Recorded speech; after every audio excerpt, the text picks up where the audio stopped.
And with regard to what's happening in the DRC, as a head of state, I am not in the habit of getting into the mud and arguing with other people, other heads of state. Matters of importance are discussed properly behind closed doors, so I'm not going to get into the mud. And with regard to the United States is a very important player on the global stage. They're the biggest economy and they are our very important trading partner. So we intend to deal with them in a formal way and in proper engagement.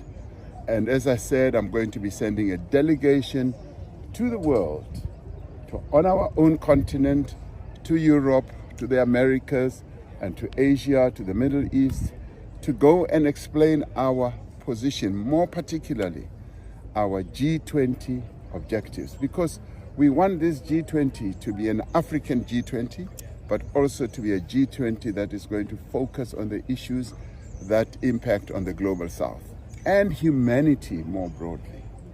Mr. President? Well, anybody who says things are not for negotiation is not being realistic. We live in a world where we want to promote cooperation, we want to promote dialogue, we want to promote being able to work with others.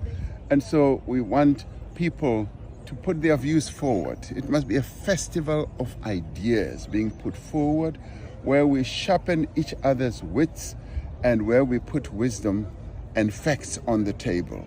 So we will be willing to talk to people. And now that we're president of the G20, we are the hosts.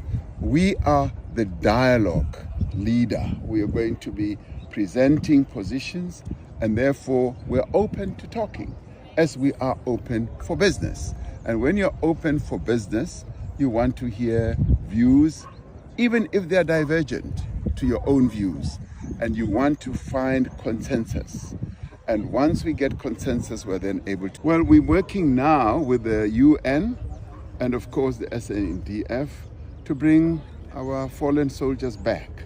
We're working fervently, and when we get to Tanzania to have the summit tomorrow, I'm hoping that we will not only deal with what has happened in the recent past, but we will deal with issues that revolve around a ceasefire and finding a permanent solution to the problems that have dogged the DRC for the longest time. And we want our soldiers to come back. We want peace to prevail in that area, in that part of our continent, so that the people of DRC can live in peace. And all of us can be in our own countries, advancing development of our own people. So all at one go.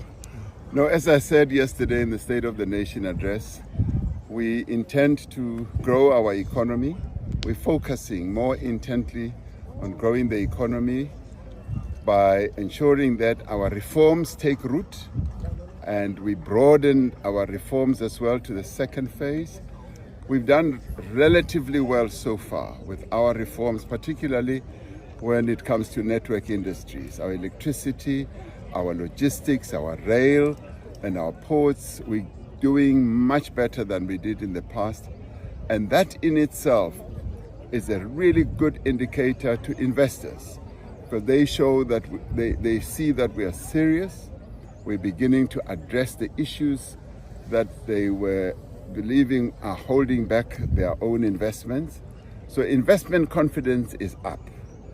And once investment confidence is up, we'll see a real growth in investments in our economy, and then we will see growth and creation of jobs. We intend to get into the second phase, which will focus on water and local government as well, and the regulatory environment. So we are intending to do a clean sweep of everything that is holding our economy back. And at the same time, government itself is ramping up its public employment programs. We're going to be integrating them and making sure that we bring in young people, we bring in women, we bring in disabled people and give them opportunities real opportunities of learning new skills, and we want to get into new industries. The green economy, artificial intelligence, the digital economy.